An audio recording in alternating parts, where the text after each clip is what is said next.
ប៉ុន្តែបើយើងនិយាយអំពីការលយឆាយរបស់កូនមន្ត្រីកូនថ្នាក់ដឹកនាំរបស់កម្ពុជាណាក៏មិនធម្មតាដែរឥឡូវហ្នឹងពីមុនមកប្រហែលជាមួយឆ្នាំ2ឆ្នាំមុនហ្នឹងគឺបើនិយាយពីកូនអ្នកធំការហ្នឹងគឺខិនតែផ្កាស្រស់អ្នកខ្លះ$50,000ផ្កាស្រស់យកមករៀបចំកូនការក្នុងខ្លួនហ្នឹងបែរគិតថាចង់បង្ហាញពីកិត្តិយសក្នុងក្រុមគ្រួសារថាចំនួនអញអាចការកូនអញគិតថាផ្កាស្រស់អញយកមកតាំងចោលណា$50,000ប៉ុន្តែភ្លេចគិតថាឥឡូវកំពុងតែរឿងហ្នឹងកំពុងតែប្រឈឺមនុស្សនៅក្នុងសង្គមដែលមានកម្លាតមនុស្សដែលមានជីវភាពក្រីក្រហ្នឹងទេអត់គិតទេ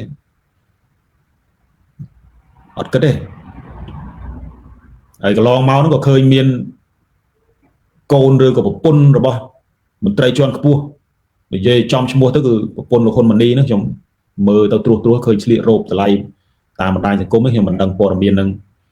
តម្លៃរោបនឹងប៉ុណ្ណានេះឃើញរោបការកឡាមនោះប្រវែងចូល3 4 5ម៉ែត្រមានមនុស្ស3 4នាក់តើលើកពីក្រោយមិនដើររួចទៅចូលពិធីរៀបអាពាហ៍ពិពាហ៍របស់តារារ៉េបកម្ពុជាម្នាក់ណាកំឡុងពេលដែលប្រជាជនក្រីក្រហ្នឹងមានអ្នកតាមដែរតាមមិនមែនតាមលើកសឡុយណាតាមទាអ្នកក្រហ្នឹងតែមានមនុស្ស3 4នាក់ដែរ CEO របស់ធនាគារនៅក្នុងស្រុកខ្មែរហ្នឹងជិះតាមដែរបើតាមទាលុយអាការបង្កើតការឈឺចាប់នៅក្នុងសង្គមតាមរយៈវិសមភាពសង្គមនិយាយឲ្យស្រួលស្ដាប់តែតាមរយៈកម្លាតរវាងអ្នកមាននិងអ្នកក្របែបនេះសូមមានការប្រយ័ត្នប្រយែងការផ្លាស់ប្ដូររបបនយោបាយតាមរបៀបនេប៉ាល់នេះអត់មានអ្នកណាឈ្នះទេពួក Generation Z នឹងក៏អត់ឈ្នះដែរហើយពួក Generation ដែលគង់ដឹកនាំរដ្ឋាភិបាលដូចលោកហ៊ុនម៉ាណែតនឹងរាប់ Generation X ដូចខ្ញុំដែរក៏អត់ឈ្នះដែរខ្ទេចអ្នកដែលចាញ់អ្នកអត់មានអ្នកឈ្នះអ្នកចាញ់ប៉ុន្តែអ្នកដែលចាញ់គឺជាតិមើលនេប៉ាល់អាគារសភាដែលមានប្រវត្តិយូរលង់មកហើយតាំងពីសម័យព្រះមហាក្សត្រដុតបំផ្លាញអស់ស្លាប់មនុស្សរាប់សិបនាក់ពួកយុវជនចាប់ផ្ដើមវាយអ្នកនយោបាយរដ្ឋមន្ត្រីឧបនាយករដ្ឋមន្ត្រីត្រូវដបងទាំងអស់វាយសម្រាប់ខោរុញទម្លាក់ទឹកទៅម្ដងបងប្អូនមើលឃើញតាមបណ្ដាញសង្គមបែកមុខបែកមាត់អស់កាត់ទោសក្រៅប្រព័ន្ធតុលាការហ្នឹងហើយយើងចង់ឃើញអញ្ចឹងទេយើងអត់មានគ្មាននរណាចង់ឃើញរឿងហ្នឹងកើតឡើងនៅក្នុងប្រទេសកម្ពុជាទេប៉ុន្តែសូមឲ្យអ្នកដែលចូលចិត្តប្រឈឺអ្នកក្រហ្នឹងមេត្តាពិចារណាផងសំញែងសម្ភារៈគ្រាន់តែអាវមួយហ្នឹងពាក់ហ្នឹងស្មើនឹងប្រាក់ខែមន្ត្រីរាជការ5ឆ្នាំអីឥឡូវធ្វើម៉េចទៅអ្នកក្រឈឺបងប្អូនអ្នកក្រណាសុំផ្ដាំទៅអ្នកមានហ្នឹងអ្នកមានទៅរកស៊ីតាមកម្លាំងលើឈាមមិនថាទេអាហ្នឹងបងប្អូនមានភាពឆ្លាតវៃគូក្បាលល្អរកស៊ីធូធាអាហ្នឹងធម្មតាដោយឆាយចោះបញ្ហាទេប៉ុន្តែខ្ញុំមើលកូនចៅអ្នកនយោបាយហ្នឹងគ្មាននរណាសូវឆ្លាតទេប្រហែលទេប៉ុន្តែសូមវល់កុំអាសាប្រឈឺពួក Generation Z ពេកកុំអាសាឈឺពលរដ្ឋក្រីក្រប្រឈឺពលរដ្ឋក្រីក្រពេកប្រយ័ត្នណាហើយពួក Generation Z នេះអត់មានអ្នកណាចេញមកដឹកនាំអ្នកនយោបាយស្អីជើងចាស់បត់ពិសោធន៍ស្អីទេគ្មានទេគ្មានអ្នកនយោបាយដែលមានបត់ពិសោធន៍អ្នកនយោបាយជើងចាស់អីមកដឹកនាំពួក Generation Z បានទេអញ្ចឹងគណៈបកឆាងក៏ដូចគ្នាដែររដ្ឋាភិបាលក្រៅប្រទេសលោកសំរងស៊ីនឹងក៏ដូចគ្នាដែរមានយុទ្ធសាស្ត្របែបណាដើម្បីចាប់យកពួក Generation Z នេះបើថាធ្វើនយោបាយអ្វីដែលធ្លាប់ធ្វើកន្លងមកដែលទេគឺសម្រាប់ខ្ញុំទាំងរដ្ឋាភិបាលបច្ចុប្បន្នរបស់លោកហ៊ុនម៉ាណែតរាប់ទាំងរដ្ឋាភិបាលក្រៅប្រទេសរបស់លោកសំរងស៊ីខ្ញុំអត់ទាន់ឃើញមានរដ្ឋាភិបាលទាំងពីរនេះអត់ទាន់ឃើញមានយុទ្ធសាស្ត្រណាមួយដែល invest ឬក៏ដែលធ្វើឲ្យពួក Generation Z នេះចាប់អារម្មណ៍ហ្នឹងត្រឡប់មកប្រធានបទទី1តាក់ទងទៅនឹងលបែងជំនួយទឹកណាដែលយើងមើលឲ្យដោយឡែកសង្គ្រាមរវាងថៃនិងកម្ពុជានេះក្រៅតែពីការសង្គ្រាមពាក់ព័ន្ធទៅនឹងរឿងបូរណភាពទឹកដីវានៅប៉ះពាល់ទៅដល់បញ្ហារឿងសេដ្ឋកិច្ចពាណិជ្ជកម្មហើយកន្លងមកនេះយើងឃើញថាមិនសូវជាមានការជជែកគ្នាច្រើនរឿងនេះទេយើងបានតែជជែកគ្នាច្រើនពីរឿងបូរណភាពទឹកដីដែលយើងបារម្ភអំពីរឿងការបាត់បង់ទឹកដីជាង60 70កន្លែងនោះណាឥឡូវទិន្នន័យវាឡើងអញ្ចឹងហើយយើង មិនសូវបានជជែកគ្នាថាតើក្រៅតែពីរឿងបាត់បង់ទឹកដីនេះរឿងបូរណភាពទឹកដីនេះថាតើយើងបាត់បង់វិស័យពាណិជ្ជកម្មហើយនឹងថៃនឹងបាត់បង់ពាណិជ្ជកម្មទំហំពាណិជ្ជកម្មអីខ្លះមកក្នុងប្រទេសកម្ពុជាណាទាំងថៃទាំងកម្ពុជាបាទសំទោសទាំងថៃទាំងកម្ពុជាខ្ញុំបានធ្វើតារាងប្រៀបធៀបមួយពាក់ព័ន្ធទៅនឹងអនុភាពពាណិជ្ជកម្មឬក៏តុល្យភាពពាណិជ្ជកម្មរវាងថៃហើយនិងកម្ពុជាបើយើងមើលទំហំពាណិជ្ជកម្មណាទំហំពាណិជ្ជកម្មនៅក្នុងមុនសង្គ្រាមគឺឆ្នាំ2014ជាឆ្នាំចុងក្រោយមុនសង្គ្រាមយើងអត់យកទំហំពាណិជ្ជកម្មឆ្នាំ2025ទេព្រោះវាធ្វើឲ្យទំហំពាណិជ្ជកម្មរវាងថៃនិងកម្ពុជាហ្នឹងវាមានការប្រែប្រួលវាថយចុះអញ្ចឹងខ្ញុំយកទិន្នន័យឆ្នាំ2024ដែលពេលនោះទំហំពាណិជ្ជកម្មកម្ពុជាជាមួយនឹងថៃហ្នឹងមានប្រមាណជា10,000 លានដុល្លារអញ្ចឹងបើយើងមើលទំហំពាណិជ្ជកម្មថៃនិងកម្ពុជា10,000 លាននេះបើយើងធៀបវាស្មើណាវាអាចលើសតិចតួចឬក៏ស្មើជាមួយនឹងថវិកាចរន្តទាំងមូលរបស់កម្ពុជាឬក៏ស្មើប្រមាណជា20%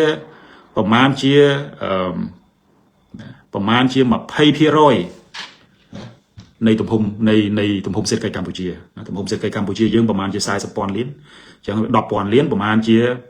20% ដែរ20% តិចតួចអ្វីដែលសំខាន់បើយើងមើលអនុភាពពាណិជ្ជកម្មឬក៏តុល្យភាពពាណិជ្ជកម្មរវាងថៃកម្ពុជានិយាយពីជញ្ជីងពាណិជ្ជកម្មដើម្បីធ្វើបងប្អូនងាយយល់គឺក្នុងទំហំដែលយើងរកស៊ីជាផ្លូវការរវាងថៃកម្ពុជាដែលមានសាច់ប្រាក់ប្រមាណជា10,000 លានចរន្តជាចរន្តសាច់ប្រាក់ 10,000 លានដែលយើងរកស៊ីជាមួយគ្នានោះយើងនឹងវាបើនិយាយឲ្យស្រួលស្ដាប់ថាថៃនាំចូលយើង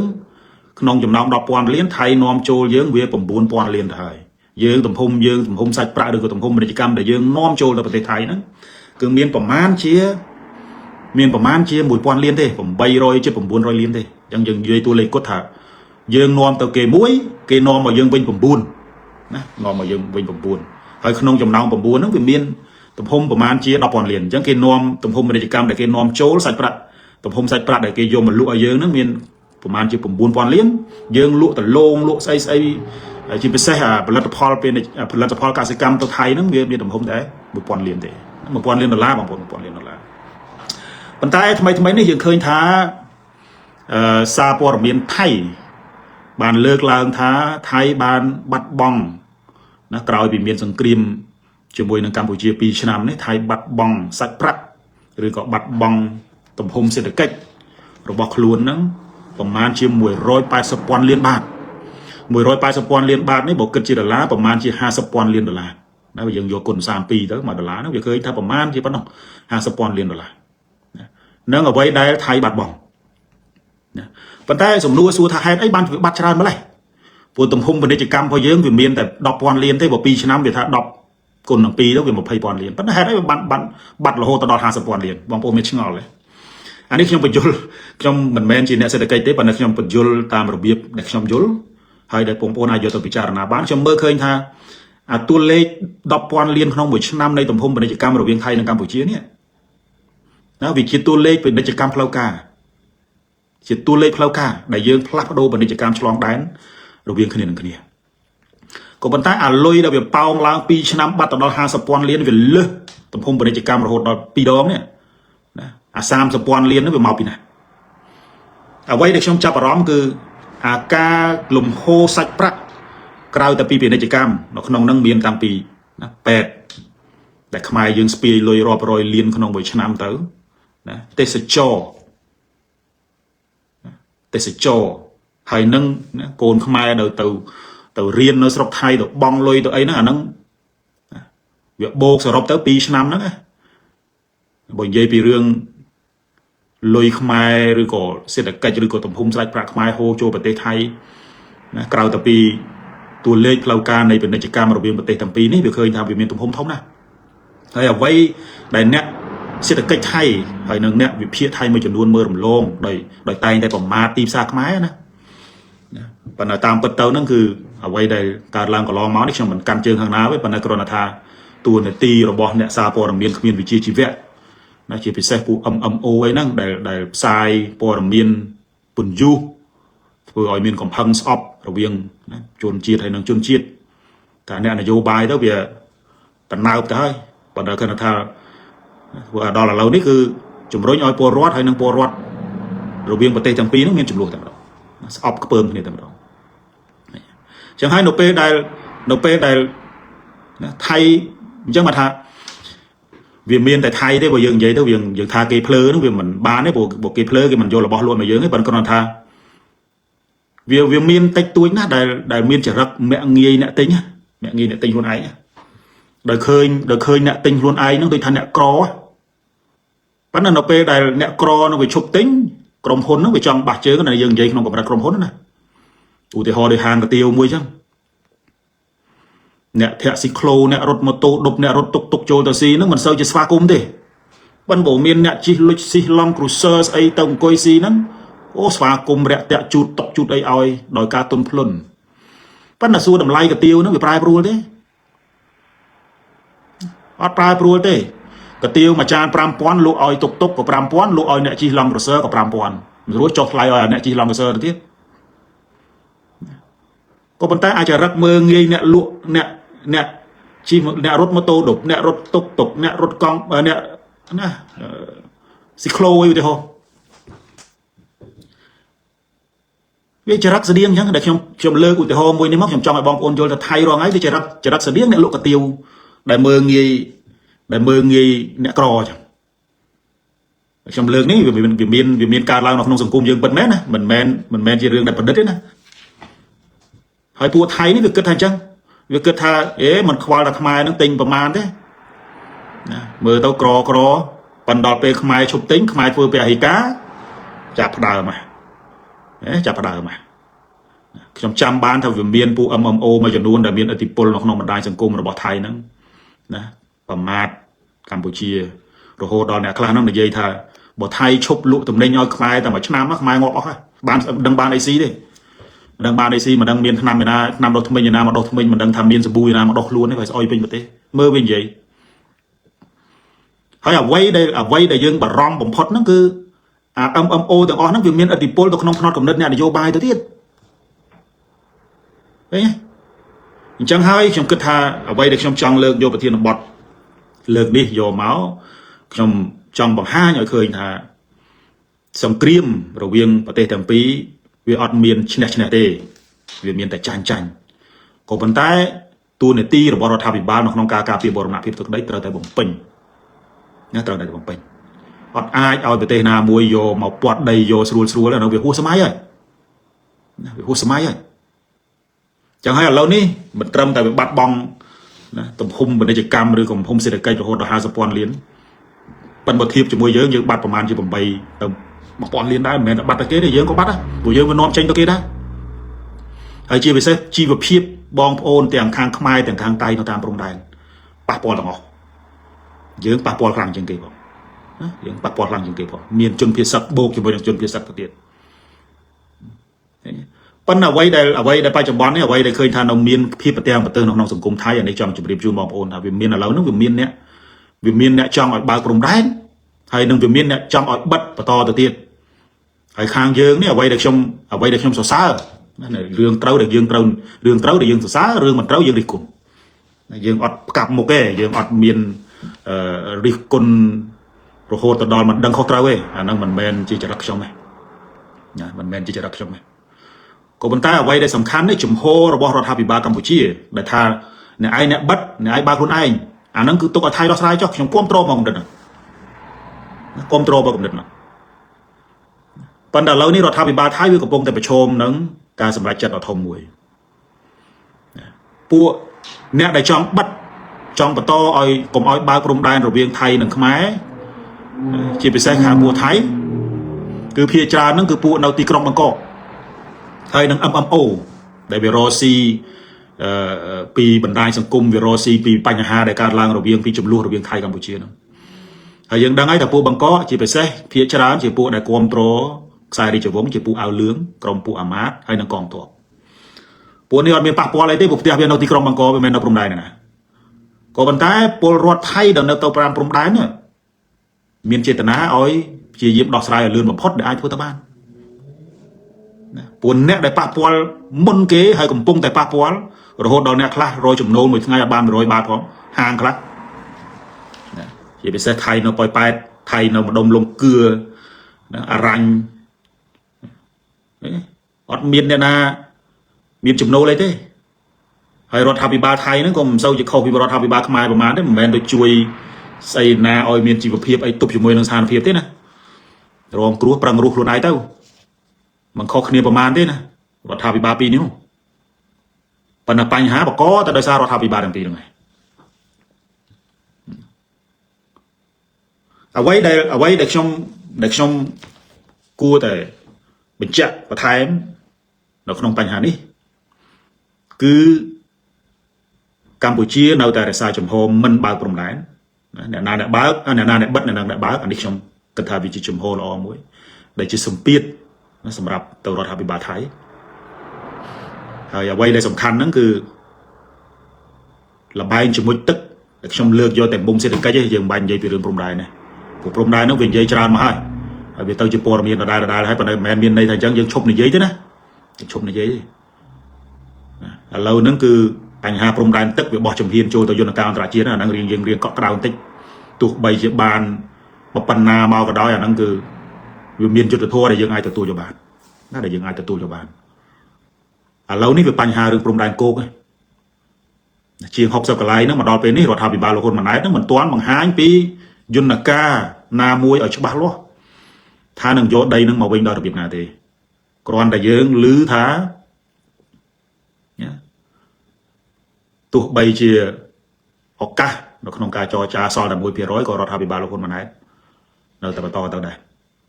ណាហើយក៏យើងឃើញថាចំណុចនេះក៏ឃើញមានការរិះគន់មិនដឹងថាឲ្យបណ្ឌិតមួយណាបណ្ឌិតពលទៅមាត់ហ្នឹងមិនដឹងថាខ្ញុំឬក៏ថានរណាខ្ញុំមិនដឹងក៏អត់មានឮឈ្មោះផងណា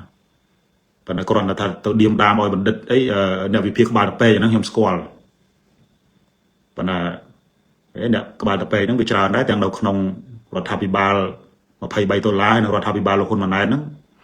អ្នកក្បាលតពេមិនតិចទេណាអ្នកក្បាលតពេហ្នឹងច្រើនណាចឹងមិនដឹងថាអ្នកក្បាលតពេការមួយទេប៉ុន្តែបណ្ឌិតពលទៅមាត់ហ្នឹងខ្ញុំទៅប្រធានបទខាងមុខខ្ញុំនឹងលើកឡើង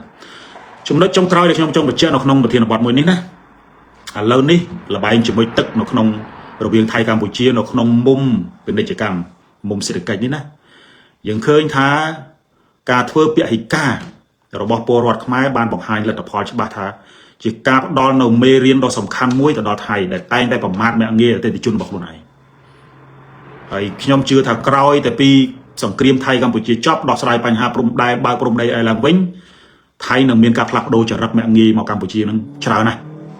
វាមើងងាយត្រង់តើវាឃើញយើងនឹងទៅធ្វើការខ្ញុំវានឹងវាច្រើនណាវាឃើញខ្មែរយើងទៅធ្វើការខុសច្បាប់អីនឹងវាច្រើនវាមើងងាយចឹងធម្មតាយើងទៅធ្វើខ្ញុំគេមើងងាយបងប្អូនកុំបារម្ភកុំអន់ចិត្តណាក៏ប៉ុន្តែវាមើងងាយអ្នកទិញដែលនៅក្នុងស្រុកខ្មែរហ្នឹងវាខុសអានឹងខ្ញុំគិតថាខ្មែរបានធ្វើពីឯកាមិនទិញទំនិញបែបនេះជាមធ្យោបាយអហិង្សាជាមធ្យោបាយដោយសន្តិភាពហើយវាជាមេរៀនមួយដ៏មានតម្លៃជាមេរៀនឈឺចាប់មួយសម្រាប់ពាណិជ្ជករថៃទាំងរដ្ឋាភិបាលថៃផងដោយឡែកទន្ទឹមនឹងអ្វីដែលរដ្ឋាភិបាលកម្ពុជាលើកទឹកចិត្តឲ្យធ្វើពហិការក្នុងនឹងពហិការទាំងតរ៉េនដែលខ្ញុំនឹងនិយាយនៅក្នុងប្រធានបទទី2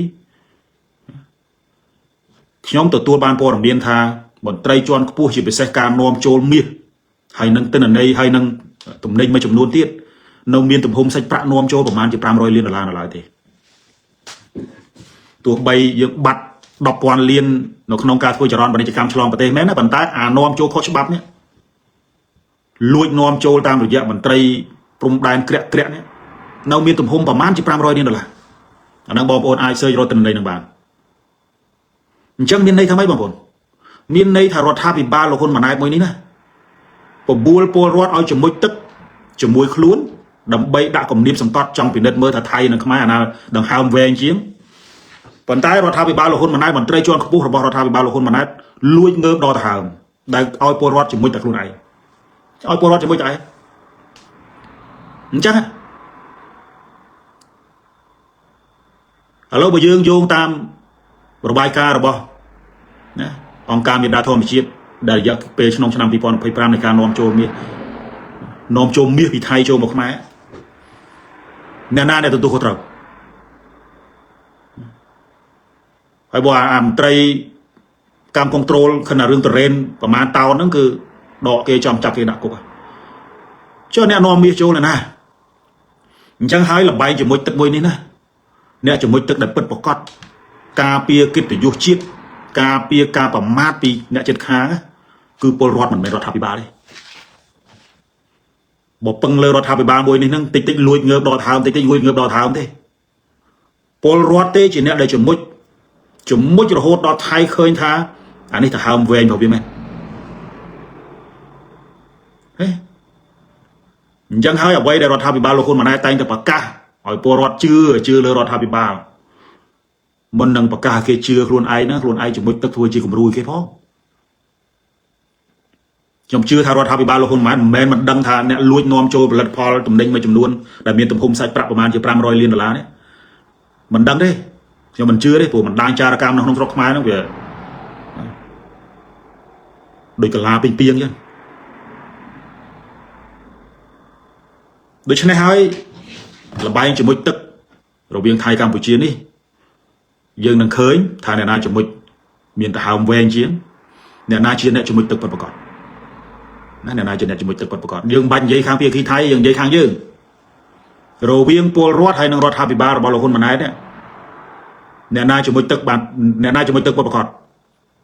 ដើម្បីទប់ជាមួយនឹងការប្រមាថទប់ជាមួយនឹងការគៀបសង្កត់ផ្នែកខាងពាណិជ្ជកម្មរវាងថៃនិងកម្ពុជាដូច្នេះសូមបងប្អូនធ្វើការពិចារណាខណៈដែលពលរដ្ឋធ្វើពហិការវាមានពលរដ្ឋខ្លះវានៅលួចទិញនេះទិញនោះឌីលគេសិតតែក្បត់ជាតិគ្រាន់តែគ្នាទៅទិញមីស៊ីឬក៏ទិញតំណែងអីនឹងតិចតួចនោះណាសិតតែប្រកាសតាមរយៈឃោសនាផុសខ្លួននឹងអ្នកណាទិញតំណែងថៃនឹងក្បត់ជាតិឲ្យកូនសិស្សនឹងស្រែកឃោសនាសោកប៉ុន្តែចុះមន្ត្រីជាន់ខ្ពស់ដែលលួចនាំចូលតំណែងរួមទាំងមាសផងប្រមាណជាទំហំ500លានដុល្លារនេះអ្នកណាគេអានោះក្បត់ជាតិអត់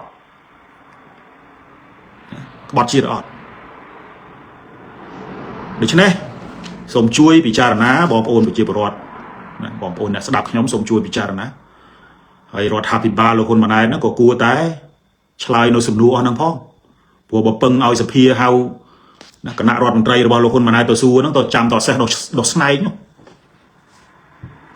អញ្ចឹងហើយយើងមានតែសួរតាមបណ្ដាញសង្គមហ្នឹងទៅព្រោះតំណាងរាស្ត្រអត់ធ្វើការផងទី1សួរថាណាទិន្នន័យដែលខាងមេដាធម្មជាតិហើយនិងទិន្នន័យដែលបង្ហាញនៅក្នុងសារព័ត៌មានអន្តរជាតិមួយចំនួនដែលកម្ពុជាលួចនាំចូលតំណែងកំឡុងពេលបិទព្រំដែនប្រមាណជា500លានដុល្លារនេះពិតឬមិនពិតទី1ឆ្លើយឲ្យសំណួរហ្នឹងទី2បើវាជារឿងពិតឬក៏ពិត 50%អ្នកណានៅពីក្រោយនោះអ្នកណានៅពីក្រោយនោះគុំដាក់តែកំហុសទៅពលរដ្ឋកន្លងមកខ្ញុំនិយាយច្រើនហើយខុសតែពលរដ្ឋតូចតាចទេមន្ត្រីតូចតាចរាជការតូចតាចទេអារឿងធំហ្នឹងគឺខ្លួនឯងយកតែត្រូវទាំងអស់ហ្នឹងអារឿងខុសណាគឺពលរដ្ឋហើយឥឡូវនេះទៀតហ៎ពលរដ្ឋស៊ីតរ៉េនថៃតែមួយហ្នឹងក្បត់ជាតិហើយបើអ្នកនាំមាសចូលតន្តោហ្នឹងអាហ្នឹងអត់ក្បត់ជាតិវិញឃើញទេគ្រាន់តែប៉ុណ្ណឹងយើងឃើញហើយយើងឃើញថាអ្នកណាជាមួយទឹកពិតប្រកបមិនពិតប្រកបយើងដឹងហ្មងហើយអ្វីដែលសំខាន់ហ្នឹងគឺប្រឹងលៀងណាឆ្លើយតបទាត់ចោលនេះទាត់ចោលនោះបកស្រាយបាយពពុះមាត់អស់ហើយហើយមិនជឿសឡុតហើយទៀតឃើញទេអញ្ចឹងសរុបមកវិញក្នុងប្រធានបទនេះខ្ញុំចង់ណាឲ្យបងប្អូនចូលរួមតាមដានទាំងអស់គ្នាថាអ្នកណាជាអ្នកស្នេហាជាតិពិតប្រាកដទី1ទី2ចាំមើលថាតើអ្នកណាទ្រាំដង្ហើមវែងជាងរវាងថៃកម្ពុជាមិនមែនលើកទឹកចិត្តឲ្យវាបិទព្រំដែននឹងបន្តទៅទៀតទេបើកាន់តែលឿនកាន់តែល្អទេប៉ុន្តែឃើញថាម៉េចកុំយករឿងបូរណភាពទឹកដីទៅដូរជាមួយរឿងព្រំដែនតែប៉ុណ្ណឹងទៅគឺពលរដ្ឋទទួលយកបានហើយបើព្រំដែននឹងវាល្អទាំងខាងខ្មែរល្អទាំងថៃទេពលរដ្ឋតាមព្រំដែនក៏អាចត្រឡប់ទៅរស់នៅអីជាប្រកដីឡើងវិញអាហ្នឹងវាមានយើងឈ្នះទាំងអស់នេះប៉ុន្តែជាការសាកល្បងដែររវាងអ្នកជិតខាងផ្ដល់នៅមេរៀនមួយដែលឈឺចាប់សម្រាប់អ្នកជិតខាងមួយដែលធ្លាប់អ្នកងាយប្រមាថយើងប៉ុន្តែចរិតពួកថៃនេះវាមានច្រើនសន្ទាប់ប៉ុន្តែខ្ញុំគ្រាន់តែចង់ជម្រាបថាពួកនេះយើងពលករខ្មែរលោកបុនខ្ញុំ សម្បើវងកញ្ចបន្តិចណាពលករខ្មែរដែលទៅធ្វើការនៅប្រទេសថៃឡើងមុនហ្នឹងអាធ្វើការបំពេញជំនួយជួយរុញម៉ាស៊ីនសេដ្ឋកិច្ចរបស់វាហើយណាមានតែពួកអាចង្រៃមួយចំនួនវាថាពួកហ្នឹងមកនាំជំងឺគ្រុនចាញ់ចូលប្រទេសថៃធ្វើឲ្យបាត់បង់សណ្ដាប់ធ្នាប់ទៅដើរបន្ទោបងនៅតាមសួនច្បារណាវាទៅអញ្ចឹងទៅប៉ុន្តែយើងគុំទៅខ្វល់អាហ្នឹងវាមិនមែនជាសម្ដីរបស់អ្នកនយោបាយទេវាគ្រាន់តែជាសម្ដីរបស់ពួកជាតិនិយមជ្រុលមួយចំនួនជាពិសេសពួកដែលនៅសំងំតោងខ្សែរាជវង្សឯពួកកងទ័ពពួកអីហ្នឹងឯងមេទ័ពអីហ្នឹងឯងនៅស្អៀកហ្នឹងមើលអាណាក៏មិនចេះល្អដែរមកដល់ឆ្នាំ2025នេះទៀតសិតតែបើសិនជាបិទព្រំដែនតែប្រហែលខែហ្នឹងឬក៏ប្រហែលឆ្នាំហ្នឹងខ្មែរអត់មិនដឹងបានបិជែងណាស៊ីមិនដឹងបានសប៊ូណាដោះខ្លួនហ្នឹងវិញនិយាយដល់ពេលឥឡូវវារៀងឃើញវារៀងភ្ញាខ្លួនណាវារៀងភ្ញាខ្លួនណាដូចខ្មោច7ថ្ងៃអញ្ចឹងអញ្ចឹងខ្ញុំគិតថាអ្វីដែលពលរដ្ឋខ្មែរធ្វើពហិការណាខ្ញុំលើកទឹកចិត្តថាធ្វើពហិការនេះជាមធ្យោបាយអហិង្សាហើយជាមេរៀនដ៏មានតម្លៃជាមេរៀនដែលឈឺចាប់សម្រាប់ឲ្យពួកថៃហ្នឹងវាដឹងមេរៀនមួយនេះវាចាំអស់មួយជីវិតវាលែងហ៊ានទេលើក្រោយណាវាលែងហ៊ានណាហើយខ្ញុំជឿថាក៏វានឹងអាចមានការផ្លាស់ប្ដូររយៈបត់ចំពោះកម្ពុជាខ្លះដែរមិនភើនដោយលឹងមុនទេមិនអឺដោយលឹងមុនទៀតទេណាពួកវារស់ជាមួយនឹងអ្នកក្រដូចកម្ពុជាដែរតាពួកសិង្ហបុរីពួកម៉ាឡេពួកអ្នកមាននៅអាស៊ាននេះក៏ដែរតែរបស់ឲ្យពីថៃទៅគេផលិតបានថៃរងថ្ងៃវារស់ជាមួយនឹងអ្នកក្រហ្នឹងហើយរស់ជាមួយឡាវភូមាខ្មែរហ្នឹងពីមុនមកមានវៀតណាមដែរបើឥឡូវវៀតណាមគេផលិតបានអីខ្លួនរបស់គេទៅវាទីផ្សារវាថយអានេះរស់ជាមួយអ្នកក្រប៉ុន្តែជន់ក្បាលអ្នកក្រទៅរាប់អានអ្នកមាននៅក្នុងសង្គមខ្មែរហ្នឹងក៏កើតស្តៀងហ្នឹងដែរកើតស្តៀងអញ្ចឹងហើយវាជាធម្មជាតិវាទោះធម្មជាតិរបស់ពលរដ្ឋនៅក្នុងតំបន់ហ្នឹងដែរអញ្ចឹងខ្ញុំបញ្ចប់ប្រធានបទទី1ត្រឹមវងកញ្ចក់បាត់វងកញ្ចក់ប៉ុណ្ណឹងចូលប្រធានបទទី2ប្រធានបទទី2នេះបងប្អូនប្រហែលជាបានលឺហើយណាតាមរយៈឃោសនិកតាមរយៈការផ្សព្វផ្សាយឃើញមានការអបអរសាទរអីណាដកប្រធានកម្មគ្រប់គ្រងខេត្តបាត់ដំបងលោកកឹមប្រុសហ្នឹងគ្មានសាច់ញាតិអីជាមួយខ្ញុំទេប៉ុន្តែវាអយុត្តិធម៌ណាហើយខ្ញុំឃើញអ្វីដែលអតីតនាយករដ្ឋមន្ត្រីណាចេះតែគម្រាមបន្ថែមទៀតហ្នឹងគឺសម្រាប់ខ្ញុំយល់ថាវាមិនត្រូវយើងមិនអាចយករឿងអយុត្តិធម៌ទៅដើម្បីធ្វើម៉េចឲ្យវាមានភាពយុត្តិធម៌ឡើងវិញទេទៅមិនរួចហើយថ្ងៃនេះក៏ខ្ញុំចង់ចូលរួមចំណែកដើរតួជាអ្នកបញ្យលទៅដល់អតីតនាយករដ្ឋមន្ត្រីហ៊ុនសែនប្រធានព្រឹទ្ធសភាហើយត្រូវជាឪធរខ្ញុំដែរពួកគាត់មិនទាន់កាត់កាលខ្ញុំនៅតែហៅគាត់ឥឡូវខ្ញុំជួយបញ្យលចេះខ្ញុំជួយបញ្យលដើម្បីធ្វើម៉េចកុំឲ្យរឿងហ្នឹងវាកើតឡើងទៅលើមន្ត្រីតូចតាចទៀតព្រោះទៅពឹងលើចវាយខេត្តទៅពឹងលើរដ្ឋមន្ត្រីក្រសួងពាណិជ្ជកម្មអត់មានអីបញ្យលប្រធានព្រឹទ្ធសភាសោះធ្វើមេគេអន់ជាងមេមន់ទៀតអត់ចេះក្រុមកូនមានបញ្ហាយករួចខ្លួនយកមុខឥឡូវថ្ងៃនេះខ្ញុំចង់ឲ្យបងប្អូនចូលរួមនៅក្នុងការពិចារណាដើម្បីកុំឲ្យរឿងនេះវាកើតទៅលើមន្ត្រីរាជការផ្សេងទៀតកុំឲ្យឃើញមហាជននឹងឈូឆខ្លួនឯងចង់បានប្រជាប្រិយភាពចង់បានការគ្រប់គ្រងទៅបង្កើតអំពើអយុត្តិធម៌ផ្សេងមួយទៀតវាមិនត្រូវទេឥឡូវយើងមើលរឿងមន្ត្រីកម្មគ្រប់គ្រងខេត្តបាត់ដំបងនេះខ្ញុំមិនមែនជាអ្នកដែលកាន់ជើងមន្ត្រីខលខូចទេខ្ញុំគាត់ដឹងថាលោកកឹមប្រុសនឹងជាមន្ត្រីស្អាតស្អំឬក៏មន្ត្រីខលខូចប៉ុន្តែខ្ញុំជឿថាក្នុងចំណោមមន្ត្រីរាជការជាង30,000នាក់នៅក្នុងកម្ពុជានឹងវាមិនមែនខូចទាំងអស់ទេវាមានតែអ្នកលើទេខូចច្រើនជាងគេបើអ្នកនៅមន្ត្រីរាជការតូចតាចហ្នឹងសុំត្រឹមមករស់ទេនោះ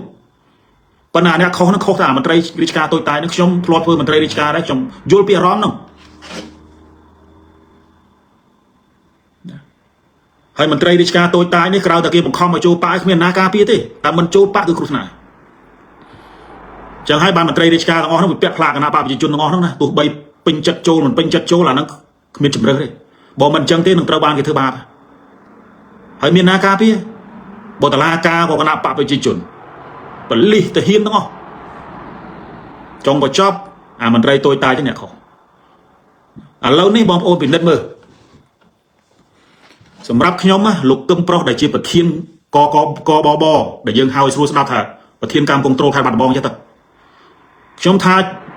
មន្ត្រីរាជការម្នាក់នេះគឺជាមនុស្សដែលរងធ្វើគ្រោះពីរតង់បងប្អូនរងគ្រោះទី1มันអាចមានសមត្ថភាពនៅក្នុងការលាងសម្អាតរឿងអាស្រូវដែលកើតឡើងតាក់ទងនឹងរឿងផ្លែតរ៉េនដែលប្រើដោយចៅហ្វាយខេត្តបាត់ដំបងខ្ញុំជឿថាលោកសុកលូដែលជាចៅហ្វាយខេត្តបាត់ដំបងនេះអាចបញ្ជូនប្រធានកម្មគ្រប់គ្រងនេះណាទៅជួយលាងអាហ្នឹងផងបើណាចៃដនវាលាងអត់ជ្រះវាគ្រោះថ្នាក់ខ្លួនឯងប៉ុន្តែបងប្អូនដឹងទេទី1បើសិនជាក្នុងករណីប្រធានកម្មគ្រប់គ្រងលោកកឹមប្រុសម្នាក់នេះណាបដិសេធជាមួយនឹងបញ្ជាចៅហ្វាយខេត្តក៏ខុសទៅលាងដោយមិនមែនជាទូនាទីរបស់ខ្លួនក៏ខុសអាហ្នឹងគេហៅធ្វើគ្រោះហើយខុសទាំងអស់ចង់ក្រោយគឺបើមិនចវាយខេត្តអ្នកដកទេគឺពាណិជ្ជក្រសួងរាជការអ្នកដកទៅណាក៏រួចចុះទឹកកពើឡើងលើខ្លាខ្ញុំអត់កាន់ជើងមន្ត្រីគួយកលខូចទេសូមបើកវចោសូមបញ្ជាក់មកសូមបញ្ជាក់ឲ្យច្បាស់ហើយបានខ្ញុំហ៊ាននិយាយថាគាត់ជាមន្ត្រីធ្វើគ្រោះបងប្អូនត្រូវដឹងមន្ត្រីកម្មគ្រប់គ្រងមានតួនាទីពិនិត្យណាតួនាទីរបស់មន្ត្រីកម្មគ្រប់គ្រងទៅមើលតួនាទីហ្នឹងមានតួនាទីពិនិត្យគុណភាពហើយនឹងពិនិត្យមើលថារបស់ហ្នឹងคล้ายឬក៏មិនคล้ายអារឿងអនុញ្ញាតឬក៏ទៅពន្យល់ថាតរ៉េនហ្នឹងវាជាតរ៉េនប៉ៃលិនរ៉េនកំពង់ចាមឬក៏តរ៉េនថៃណាវាមិនមែនជាតួនាទីរបស់កម្មគ្រប់គ្រងទេប៉ុន្តែលោកកឹមប្រុសហ្នឹងទៅពន្យល់អាហ្នឹងវាខុសតួនាទីខ្លួនឯងឃើញទេខ្លួនឯងមិនមែនជាអ្នកដែលទៅបំពេញតួនាទីនៅក្នុងការពន្យល់ថាតរ៉េនហ្នឹងមកពីណាទេអ្នកដែលអនុញ្ញាតឲ្យនាំចូលមិនមែនកម្មគ្រប់គ្រងទេកម្មគ្រប់គ្រងមានតួនាទីតែពិនិត្យគុណភាពហើយនឹងពិនិត្យមើលថាវាคล้ายឬមិនคล้ายតែប៉ុណ្ណោះហើយបានលោកកឹមប្រុសហ្នឹងត្រូវបានកឹមប្រុសហ្នឹងទៅបញ្យល់អាហ្នឹងទៅអាហ្នឹងតរ៉េនបាត់ដំបងអាហ្នឹងតរ៉េនពូនកំពង់ចាមអាហ្នឹងតរ៉េនថៃមិនបានទៅបញ្យល់អាហ្នឹងអញ្ចឹងមានន័យថាមានអ្នកប្រើឲ្យទៅជួយលាងរឿងអ្នកអនុញ្ញាតឲ្យនាំចូលមកនាំចូលមានក្រសួងផ្សេងទៀតមានគយណាមានមន្ត្រីតាមព្រំដែនហ្នឹងប៉ូលីសព្រំដែនហ្នឹង